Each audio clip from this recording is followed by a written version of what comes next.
ঢাকা দক্ষিণ সিটি কর্পোরেশনে বাংলাদেশ জাতীয়তাবাদী দলের থেকে আমি ধানের শীষ মার্কা নিয়ে মেয়র পদে প্রতিদ্বন্দ্বিতা করেছিলাম। তখন আপনি সহ সমস্ত মিডিয়ার ভাইরা আমার সাথে ছিলেন।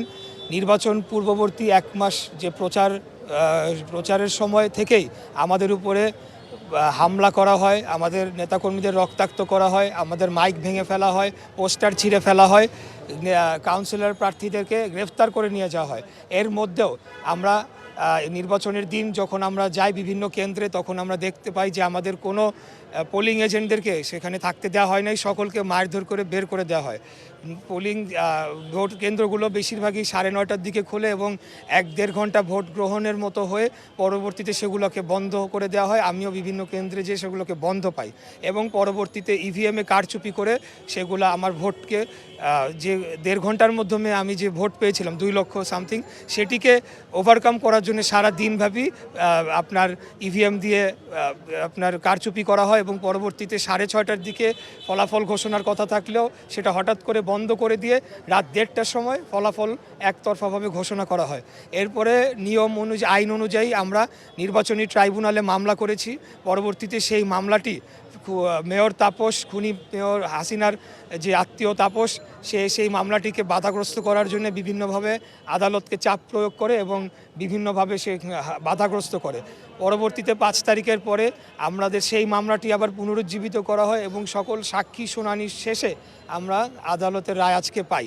তো আমি বলতে চাই যে আমার অনুভূতিটি হচ্ছে এই, যে আমি ন্যায় বিচার পেয়েছি। এখানে ক্ষমতায় যাওয়া, মেয়র হওয়া, চেয়ার, এগুলা কোনো মুখ্য বিষয় না আমার কাছে, একদমই এটা না। আমার কাছে মুখ্য বিষয় হচ্ছে আজকে ন্যায় বিচার পেয়েছি।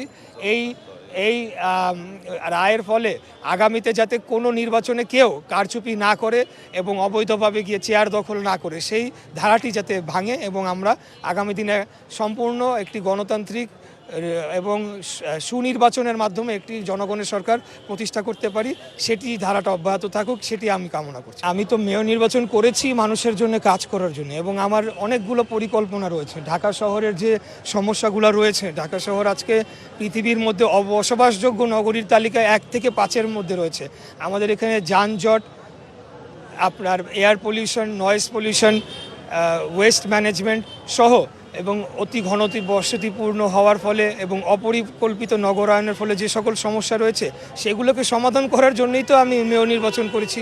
আমাদের নেতা দেশনায়ক জনাব তারেক রহমান, উনি আমাকে প্রতিনিয়ত তখন গাইড করেছেন, আমার ম্যানিফেস্টো তৈরিতে উনি সাহায্য করেছেন, উনি যেভাবে বলেছেন কাজ করেছি।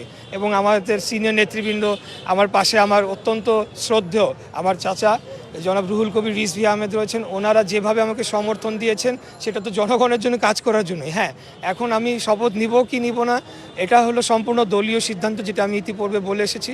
আমি দলের প্রার্থী ছিলাম, দল যেভাবে আমাকে নির্দেশনা দিবে আমি সেই অনুরূপে কাজ করে যাব।